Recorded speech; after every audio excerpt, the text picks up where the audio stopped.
नमस्कार. परत एकदा तुम्हाला 2-3 वेळा माझं नाव ऐकायला मिळणार. नमस्कार, निखिल कुलकर्णी. मी तुमचं आयडियलमध्ये सहर्ष स्वागत करतो. आज आपल्याकडे आयडियलमध्ये प्रज्ञा माजगावकर या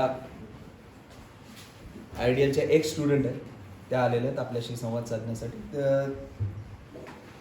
प्रज्ञाबद्दल थोडक्यात माहिती द्यायची झाली तर ती BSc microbiology from Fergusson college आहे. पुढे तिने MBA केलं फ्रॉम आर्मी मॅनेजमेंट इन्स्टिट्यूट आणि 10 ते 15 वर्ष ती कॉर्पोरेट सेक्टरमध्ये तिने काम केलं. याच्यापैकी मागचे काही वर्ष तिने consultation for mental health, better लाईफस्टाईलपेक्षाही मेंटल हेल्थसाठी तिने काम केलं. आयडियलमध्ये पण तिने हेच काम केलं होतं मुलांसाठी. तर ते मोठ्यांसाठी म्हणजे ॲडल्टसाठी पण हे काम करते आणि टीनेजर्ससाठी पण काम करते. तर बिफोर शी गॉट सिक ती आयडियलमध्ये पण तिने 2 वर्ष मुलींना कन्सल्टिंग म्हणजे त्यांच्या मेंटल हेल्थबद्दल गायडन्स करण्यासाठी ती येत होती. तर मला असं वाटतं की आजच्या ज्या गरजा आहेत मुलींच्या याच्याबरोबर ती जास्त व्यवस्थित ट्यून्ड आहे.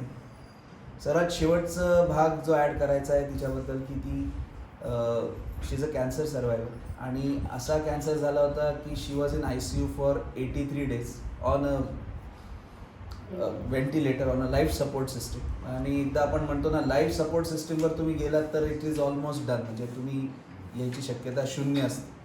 पण लाईफ सपोर्ट सिस्टीमवरून बाहेर पडून त्याच्यानंतर स्वतःच्या पायावर उभं राहणे म्हणजे लिटरली स्वतःच्या पायावर उभं राहणे ही अतिशय अवघड गोष्ट तिने अचीव केलेली. तर त्याच्याबद्दल आणि आज मुलांच्या ज्या गरजा आहेत याच्याबद्दल ती आपल्याशी संवाद साधेल. तर over to you Pradnya. Thank you so much. Please बसा. सर्वात पहिले आपण सुरुवात करूया म्हणजे या पिढीशी म्हणजे या जनरेशनशी निगडीत म्हणजे यांच्या मेंटल हेल्थबद्दल बोलणं आहे आपल्याला. पण त्याच्या सर्वात आधी आपण तुझ्या लास्ट जो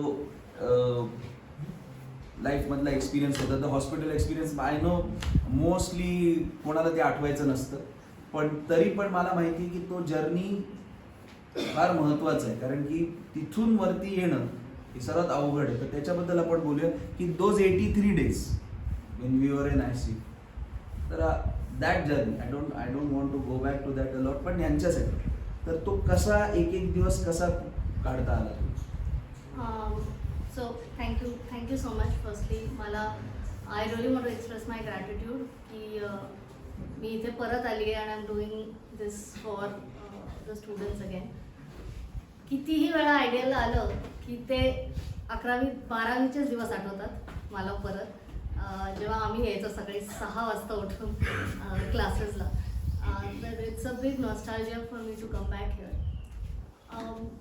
अँड टू बिगिन विथ जो प्रश्न तुम्ही आत्ता मला विचारला की कसे होते ते 83 days इन दी ICU, त्याच्या आधी ना जो प्रश्न तुम्ही मला जे स्टेटमेंट तुम्ही केलं की I don't want to take you back to the past, I really want to bring that out to everyone की जे आपल्या बरोबर पास्टमध्ये घडलंय that is what defines your future, that is what is going to define what is your present. So I am not saying की तिकडे तुम्ही अडकून राहा त्या पास्टमध्ये, पण त्या पास्टला विसरू नका. That past is going to be something that is going to be able to pick you up and tell you की हे परत नाही करायचं आहे किंवा हे परत करायचं. तर कुठेतरी तिथून शिकून पुढे जाणं खूप गरजेचं आहे. माझ्यासाठी when I look back at those 83 days, मी खरंच सांगते I still get goosebumps imagining की how did I come out of it. It is absolutely terrorizing फक्त हा विचार करणं की ते कसे ते 83 days काढले होते. And I give you an example of it. तुम्हाला जर पाणी प्यायचं असेल तर तुम्ही काय कराल सर? ठीक आहे. आता तुम्ही विचार करा की तुमचं काही हालत नाही आहे अंगातलं आणि तुम्ही बोलूही शकत नाही. How are you going to tell me that you want water? Can you imagine? फक्त डोळे एवढंच चालत होतं, बाकी काहीही चालत नव्हतं. आणि that was most terrorizing for me, की साधं पाणी मागायला सुद्धा, म्हणजे जेव्हा ती सिस्टर यायची ICU मध्ये तेव्हा ती मला म्हणायची, अच्छा टेबल, अच्छा टेबल क्लॉथ, अच्छा मोबाईल, अच्छा. आणि प्रत्येक गोष्टीला मला ब्लिंक करून सांगायला लागायचं की yes or no. It was that difficult. So it was a challenging time for me in those 83 days. पण चॅलेंज हा चॅलेंज नसेल तर तुम्ही how do you accept it and go ahead? खूप इम्पॉर्टंट आहे आपल्याला समजणं की प्रत्येक इंडिव्हिज्युअलचा चॅलेंज वेगळा असतो. माझ्यासाठी चॅलेंजिंग आहे हे किती पायऱ्या होत्या? 20 पायऱ्या असतील. माझ्यासाठी ते करणं चॅलेंजिंग होतं, 20 पायऱ्या. पण तुमच्यासाठी तो 1 तास पेपर देणं हा पण चॅलेंज आहे. प्रत्येक इंडिव्हिज्युअलसाठी प्रत्येक चॅलेंज युनिक असतो. आणि हे ॲज अ पेरेंट आणि ॲज अ चाइल्ड आपण दोघांनी समजून घेणं जरुरी आहे की आपल्या आईवडिलांचे पण काही चॅलेंजेस असतात जे आपल्याला फार छोटे वाटत असतील, पण प्रत्येक चॅलेंज त्यांच्यासाठी मोठा असतो. ही जी बसली आहे ही माझी आई आहे. हिने माझं परत बालपण काढले. So for her it was a very different challenge all together. And I had to understand that for as a child. आणि तिला अंडरस्टँड करून घ्यायचं होतं की मी एक ॲडल्ट असून सुद्धा माझा चॅलेंज आहे की माझं सगळं माझी आई करते. सो चॅलेंज आपल्याला काय आहे तो खूप युनिक आहे आपल्याला. आणि दुसऱ्याला एखादा मोठा चॅलेंज असू शकतो, छोटा चॅलेंज असू शकतो. मी माझ्या चॅलेंजसाठी काय करणार आहे? How am I going to break that barrier that is stopping me from overcoming that challenge? हे इंडिव्हिज्युअल थॉट आहे. आपण काय करतो, नाही एवढं चॅलेंजिंग सिच्युएशन आहे यार, तिने तरी करून दाखवलं, त्याने तरी करून दाखवलं, मला का नाही जमत आहे, मी का नाही करत? अरे तुझा चॅलेंज वेगळा आहे. Your challenge is different. Does that help understand how that challenge was for 83 days? Yes, थोडंफार सिच्युएशन बद्दल कळतं, पण how do you keep motivating? म्हणजे दरवेळेस येणारी नर्स सेम नसते, दरवेळेस येणारी नर्स एक वेगळी असते. प्रत्येक वेळेस तुम्ही त्या बॉटलला ब्लिंक करतात असं नाही आहे. मग काय करायचं? समजा बॉटल तिने मिस केली, मग काय करायचं? आय थिंक खूप इम्पॉर्टंट पॉईंट तुम्ही पिकआउट केला, मोटिवेशन. 2 प्रकारचे मोटिवेशन असतात, आम्हाला सायकोलॉजीमध्ये शिकवलं जातं.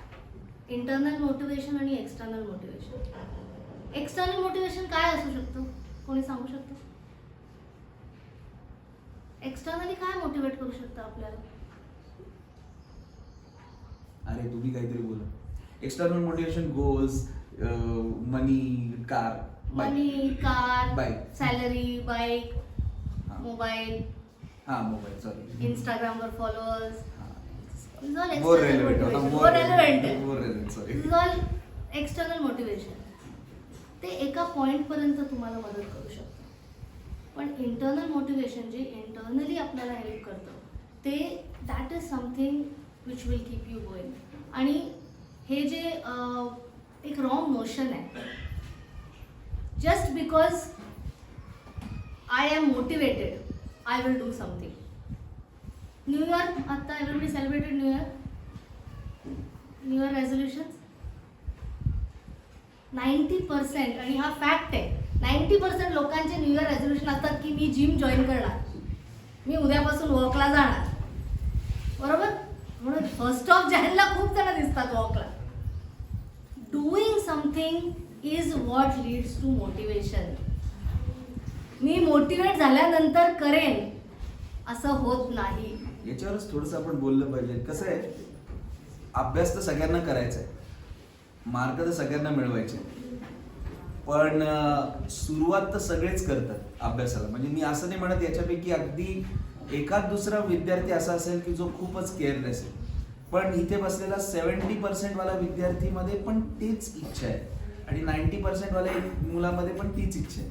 माझं म्हणणं आहे की how do you keep going. कारण की आता 83 डेज पहिल्या दिवशी तर यू पंप अप युअर की मी याच्यातून बाहेर निघाले, येस येस, सगळं युट्यूबवाला इन्स्पिरेशन घेऊन येतो. पण ते 1-2 दिवस लास्ट करतात. Then comes the disappointment. And how do you overcome the disappointment and keep going forward. कारण की तू असा विचार कर की आय एम इन, काल चांगला दिवस गेला, today I am in pain, today everything is hurting, सगळं ते मोटिवेशन गेलं ना खड्ड्यात. ऍब्सोल्युटली. मग तेव्हा काय करायचं? तेव्हा पॉझिटिव्ह विचार करत नाही ना आपण. नक्कीच. त्यावेळी 2 गोष्टी महत्त्वाच्या असतात. पहिलं तर एक तर आपण डिल्युजनमधून बाहेर निघालं पाहिजे. आपण खूप डिल्युजनल असतो. त्या डिल्युजनमधून बाहेर निघायला पाहिजे आणि रियालिटी बघायला पाहिजे. त्याच्यासाठी खूप खूप एफर्ट लागतो. You have to take the effort to be able to look at this is what it is. हे बोलणं जरुरी आहे, मगच तिथून पुढे मोटिवेशन येणार.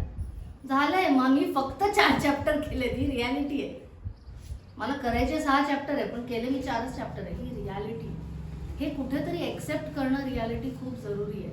आणि the second most important thing which helped me जेव्हा मी डिमोटिवेटेड होती, I have to tie something to an intention.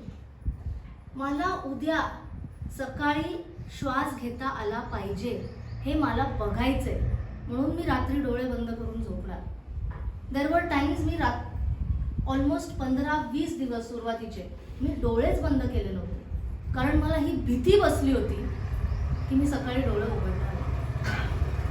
आणि त्या भीतीनी, त्या फिअरनी मोटिवेशन अजून खाली जातं. So identify what your fear is. कुठला का मोटिवेशन काय, मला का फिअर होतंय, why am I scared, what is it that I am scared of, हे आयडेंटिफाय करणं जरुरी आहे. माझ्यासाठी ते खूप इम्पॉर्टंट होतं की मी इंटेन्शन आयडेंटिफाय करेन की मला जगायचंय. मला सकाळी उठून आई मला सकाळी भेटायला येते ते मला बघायचंय. हे टाय करणं खूप जरुरी आहे एका इंटेन्शनला. त्याच्यानेच मोटिवेशन येणार आहे तुम्हाला to be alive. So for me the motivation was just to be alive. उद्या सकाळी व्हेंटिलेटर काढून संपणार आहे आपला खेळ, हा विचार माझ्या डोक्यात रोज यायचा. 1 extra degree of effort is going to make all the difference in the motivation. 1 extra minute of breathing, 1 extra minute of doing physiotherapy, 1 extra degree of everything is going to make the difference. जेव्हा तुम्ही ठरवता की मी आज अभ्यास करणार आहे, 2 तास extra नका वाढवू ना, 1च तास एक्स्ट्रा वाढवा. 15 सम्सचे 2 सम्स अजून वाढवा. 2 सम्स अजून वाढवा. आज 1 दिवस एक्स्ट्रा रिव्हिजन करेन. Slowly, step by step, gradually. मी आज तुमच्यासमोर तिथे खाली उभी राहून पायरी चढून जे आली आहे, that is all a compound effect of doing small things at a time. आणि that is how motivation works. पण तुला हे माहिती होतं का की तू हे छोट्या छोट्या गोष्टी करणार आहे, त्याचा रिझल्ट मोठा आहे का? तुला त्याच्या डोक्यात नव्हतंच की इफेक्ट मोठा होईल, काय होईल? माहिती असणं जरुरी आहे. Then only you are going to be able to do those small steps. You have to keep the big picture in mind. I wanted to see myself driving the car. आज मी गाडी चालवत आली. I wanted to see myself driving the car. I wanted to stand in the kitchen and cook. I wanted to come here and do this session with you all. हे जे big picture आहे ना, त्याच्यासाठी तुम्हाला कळतंय आता मी पडली आहे बेडवर, माझं काही हालत नाहीये, फक्त एक अंगठा हालत होता. तिथून इथे येणं आणि to be able to talk, to be able to express, to be able to move my arm, hands and legs. Big picture mindset खूप जरुरी आहे. त्यामुळे तुम्ही जर हे ठरवलंय की मला या कॉलेजमध्ये ॲडमिशन घ्यायची आहे, this is the college that I want to crack, break it down. Reverse engineering करा, come back, add that 1 extra degree effort. अरे लाखात लोक अप्लाय करतात, मग त्यांच्यात आणि माझ्यात काय फरक आहे? मी असं काय एक्स्ट्रा करेन ज्यांनी I will be able to differentiate between those 1 lakh people who are applying. हे आयडेंटिफाय करा, बिकॉज यू आर युनिक.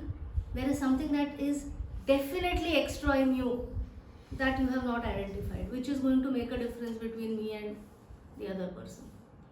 जेव्हा डॉक्टर्स आले त्यांनी सांगितलं की म्हणजे स्टार्टिंगमध्ये जेव्हा सुरुवात झाली डिटेक्शनची, तेव्हा तर यू ॲक्सेप्टेड की आपण हळूहळू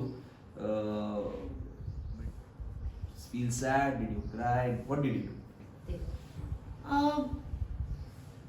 I think mom is a better person to answer that question because for me I was anyways in a medically induced coma.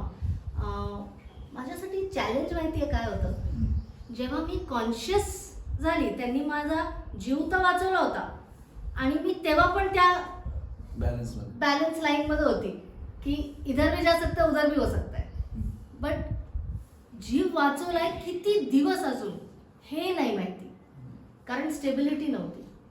आणि त्या पॉइंट ऑफ टाइमला every day I used to feel कि I am done, कल का दिन नहीं देखने को मिलेगा, कल का नहीं दिन देखने को मिलेगा, आज का लास्ट डे है, आज तुम क्या करना चाहते हो कर लो.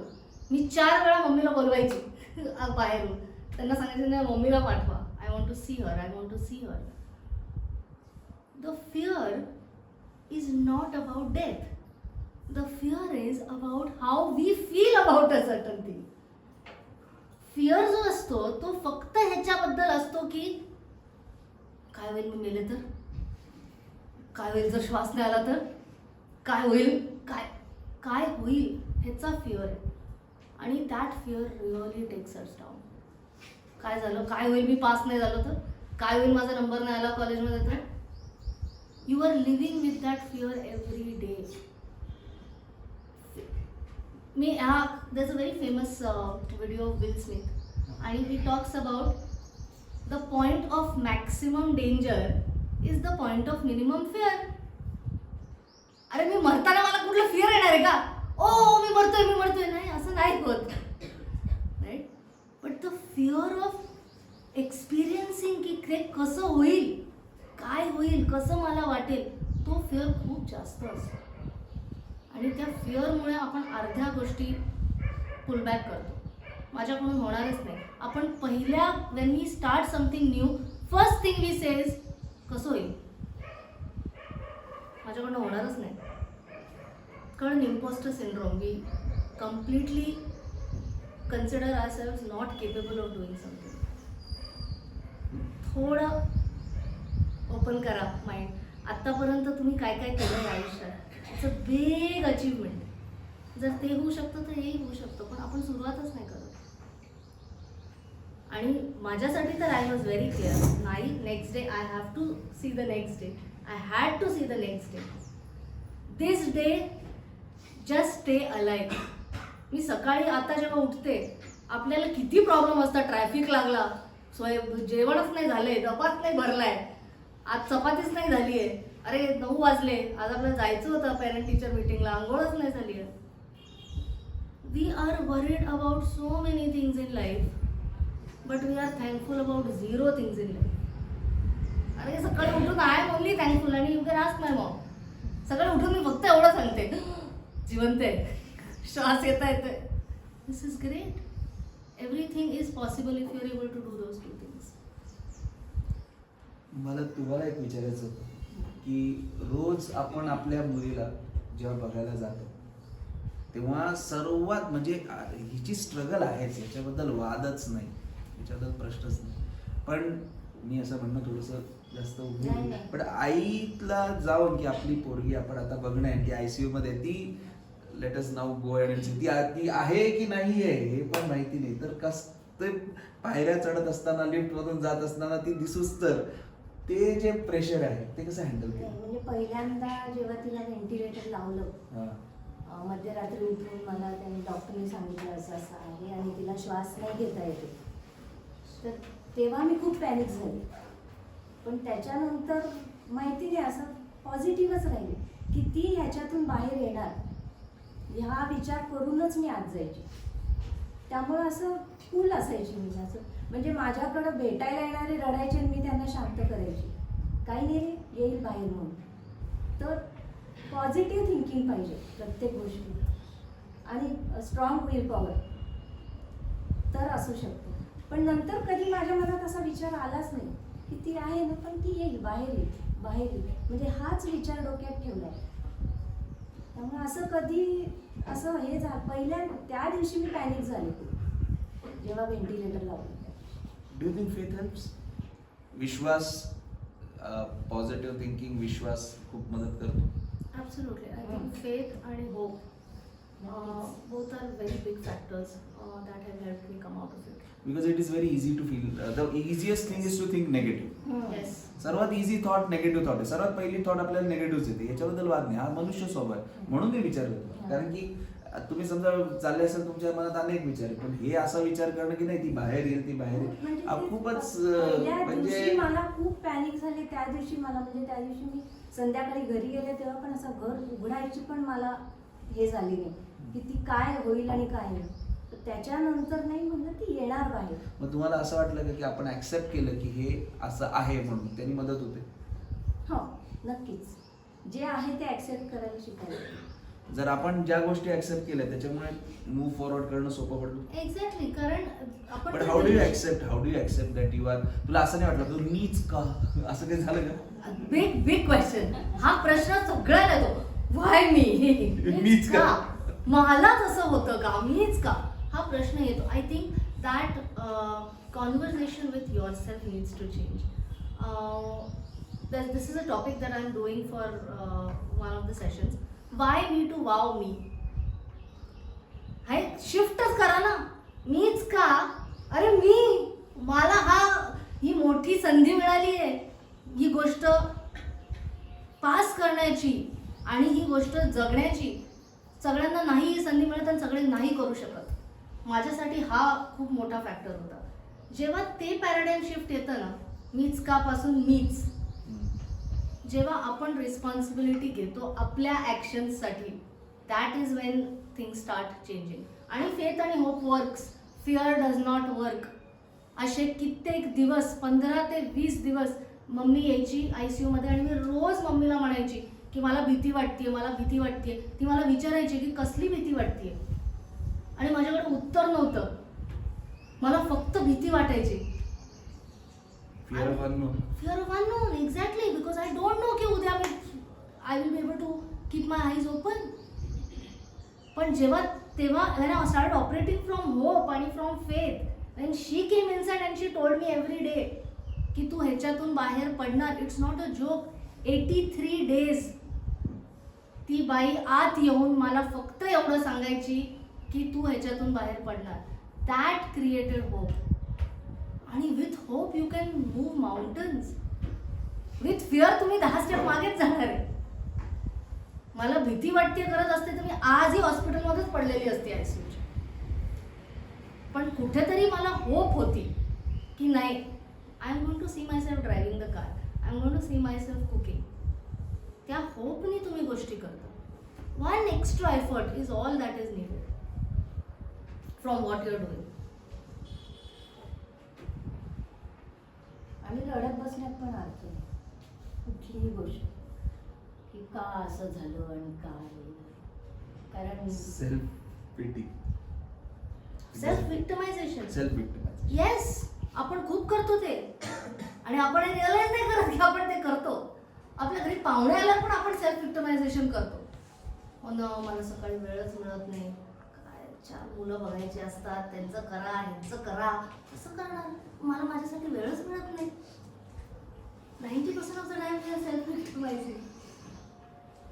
काय मम्मी तू मला सांगते सगळं करायला, सकाळपासून 6 वाजेपासून मी ट्युशनला असते, मम्मी हे करून येते, मम्मी ते कर. दिस इज ऑल सेल्फ विक्टिमायझेशन. आपण स्वतःलाच त्या सिच्युएशन मध्ये टाकतो ज्या सिच्युएशन मध्ये तेवढं आपण नाही होत. ते there is a famous artist painting who has done. एवढंच पाणी आहे आणि त्याच्यात द पर्सन इज स्टँडिंग आणि गुडघ्यापर्यंत पाणी, आणि माणूस म्हणतोय मी डुबतोय, मी बुडतोय, मी मरून जाणार आहे.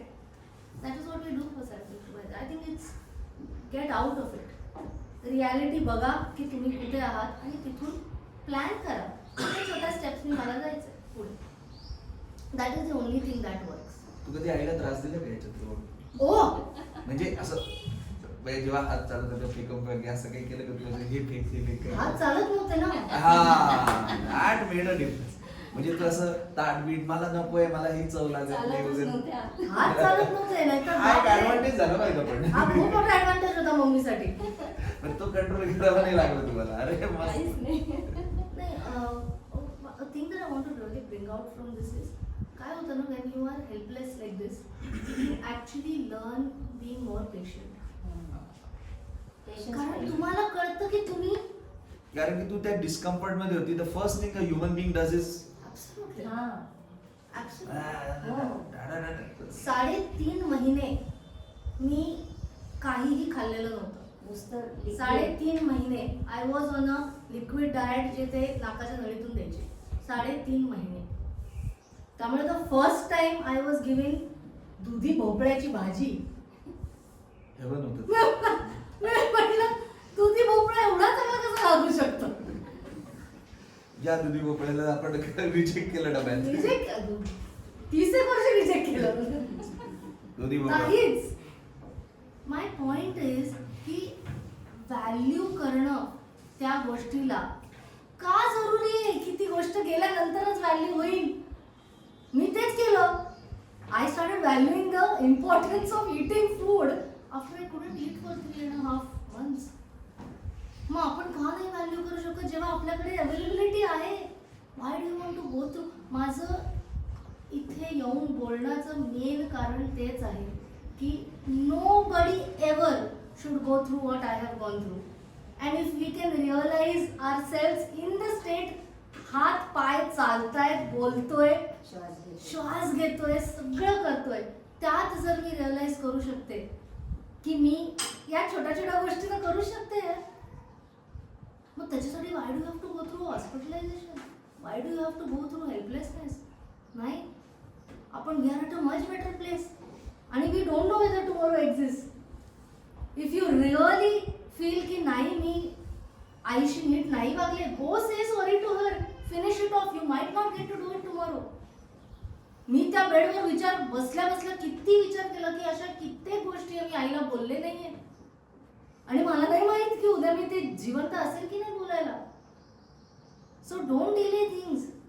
आहे ना, वेळ आहे, माणूस समोर आहे, do it. Because you don't know whether you are alive और the other person is going to be alive. There is no confirmation for a tomorrow. भांडायचं ना मित्राशी मैत्रिणीशी, भांडून घ्या, but do it that day. Don't keep that, hold on that grudge and keep it for fighting later. Tomorrow never comes. That's probably what I would want to say. आता याच्या पुढे how do you see your life.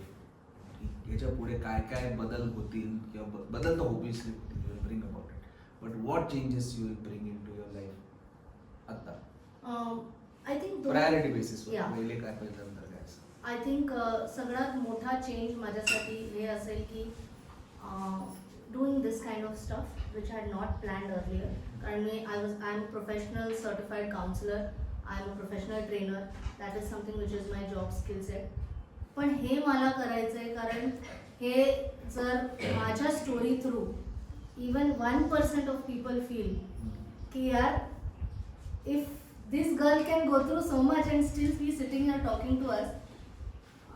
माझ्यासाठी जे मी गोल target ठेवलं होतं ते मी achieve करू शकतो with knowing everything that I am physically fit. मला सगळं जमतंय, मी ते करू शकतो. तर if I am able to inspire even 1% of the population, I think that is a big achievement for me, and that is something which I feel is the purpose of my life now.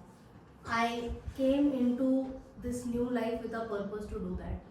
Second, मला असं वाटतं counselling खूप helpful होती माझ्यासाठी when I was going through this tough phase. आणि I feel काउन्सिलिंगचा जो taboo आहे की फक्त मेंटल लोकांना काउन्सिलिंग लागतं, I think it's high time that we come out of it. Mental health is of extremely important concern आणि everybody should have the right to go through counselling. Counseling helps in ensuring that you are taking the decisions of your life with your responsibility. मग तुम्हाला blame नाही करायला लागत दुसरं कोणाला when you are taking decisions. So that is definitely something that I want to do. अजून एक मोठा बदल जो मला करायचा आहे, मला माहिती आहे की किती हेल्पलेस फील होतं एका बेडवर, being bedridden for 9 months, not being able to move. I do want to try and be of a certain voluntary help for the people who are bedridden in terms of whatever I can do from a non-medical background. म्हणजे near death म्हणजे almost death experience नंतर माणूस हा नाही विचार करत की मला एवढे पैसे राहून गेले आता एवढे पैसे अजिबात नाही, असं होतं का? बरं. ऍब्सोल्युटली नाही. मला the whole thing about houses, cars आणि all of that has just fallen down. After near-death experience, the only thing that you are worried about is your loved ones are there, you are able to breathe, you are able to live a happy life, because happiness is not found in movement. Basically आपण जेव्हा अशा लोकांशी interact करतो, we are interacting not to just know how difficult, म्हणजे असं नाही बघायचं बाबा किती डिफिकल्ट लाईफ आहे. ऑब्विसली ते आहेच, पण त्याच्यातून आपल्याला काही गोष्टी घ्यायच्या असतात की 2-3 पॉइंटर्स त्याचे खूप चांगले आहेत की ट्राय लिटल बिट एक्स्ट्रा, ते तिने घेऊन दिलं. ठीक आहे. आणि दुसरी गोष्ट सर्वात महत्त्वाची म्हणजे या सगळ्या याच्यामध्ये she was always waiting for her mother. तर तुमचं रिअल जे जिथं तुम्हाला कम्फर्ट आहे, जेव्हा ती आजारी पडली, she is not looking for her friends, she is looking for her mother. त्यामुळे तुम्ही एक गोष्ट समजून घ्या की आपलं सर्वात शेवटी स्ट्रॉंग कनेक्शन हे आपल्या आईशी आहे. आणि ते जर आपण म्हणजे इट इज नॉट, मी असं म्हणत नाही की तुम्ही अगदी आईला पकडूनच धरा, पण तुमचं कनेक्शन त्याच्याशी असणं खूप गरजेचं आहे. कारण की कोणाचं पण, मी म्हणेन माझं पण, जर तुम्ही त्या कनेक्शन पासून दूर गेलात तर तुम्ही वीक व्हाल असं मला वाटतं. आणि तुम्ही त्या कनेक्शनच्या जास्त जवळ गेलात तर तुम्ही स्ट्रॉंग व्हाल. आता हे मी कसं म्हणू शकतो, तिच्या शी वॉज वरीड, तिला फिअर होता, पण जस्ट हर मदर सेइंग की नाही तू याच्यातून बाहेर निघशील, मेड ऑल द डिफरन्स. कारण की Vineet sir knows, Vineet sir has visit, त्यांनी भेटले तिला ते. तर खरं तर विनीत सर कधीच खूप निगेटिव्ह असं बोलत नाही विनीत, पण ते आल्यानंतर आय यूज्ड टू आस्क की how is Pragya. Vineet sir is काय, आपण खूप देवाची मागणी करायला पाहिजे, आपण खूप प्रार्थना करायला पाहिजे, असं कधीच विनीत सर म्हणते हे करायला पाहिजे, हे करायला पाहिजे, हे करायला पाहिजे, हे होईल. ते म्हणाले आता अशी हालत आहे की आपण देवाचीच प्रार्थना करायला पाहिजे. जर झालं तर देवच करेल काहीतरी, देवाची प्रार्थना करू, देवाची प्रार्थना. तर माझं म्हणणं हे आहे की देवाची प्रार्थना तर करूच, पण आपल्याकडे देव आहे ना आईच्या रूपामध्ये, त्याची प्रार्थना जास्त करायला पाहिजे मला वाटतं. How much the bond with your mother help, म्हणजे आय नो इट हेल्प, याच्याबद्दल वादच नाही, पण हाऊ मच लाईक ते कसं होतं, म्हणजे what was like she used to come in, आणि मग त्याच्यामुळे काय बदल व्हायचं. She walks into the ICU. You are on the bed. She walks into the ICU. You look at her.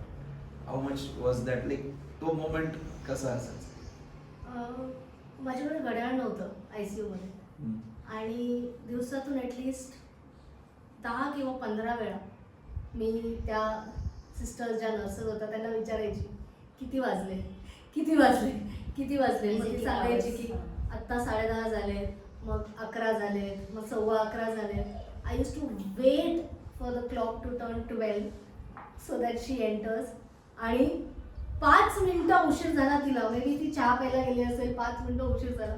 12 वाजता जसं मला दिसायचे की बाकी सगळे रिलेटिव्सचे पेशंट्स येत आहेत, 5 मिनिटं झाली आली नाही, आणि my panic is to start. मग नंतर ती आल्यावर माझा पहिला प्रश्न तिला असायचा, this is my bond with her, 5 मिनिटं उशीर आलीस तू. My entire 83 days in the ICU of survival was because of this lady. ती तिकडे होती, ती ठाम उभी होती, ती माझ्या आत ICUच्या बेडमध्ये येऊन एकदाही बाई रडली नाही, एकदाही नाही, विच इज कमेंडेबल. कारण मी तिच्या जागी असते तर मी नसती करू शकली. एवढे दिवस न रडता स्वतःच्या मुलीला सांगणं की तू ह्याच्यातून बाहेर पडशील, ह्याला खूप करेज लागतं, ह्याला खूप गट्स लागतं, आणि ते तिने केलं. त्यामुळे माझ्यापेक्षा जास्त ही तिची स्टोरी, कारण this is her survival, this is her fight also, 100%. Pragya ही एक इन्स्पिरेशनल आणि गायडन्स काउन्सिलर आहे. त्याचे सगळे नावं आहेत बेसिकली. तुम्हाला जर अडचणी असतील तर तुम्ही शेअर करू शकता. पॅरेंट्सपैकी किंवा मुलांपैकी कोणाला काही विचारायचं असेल फॉर देअर ओन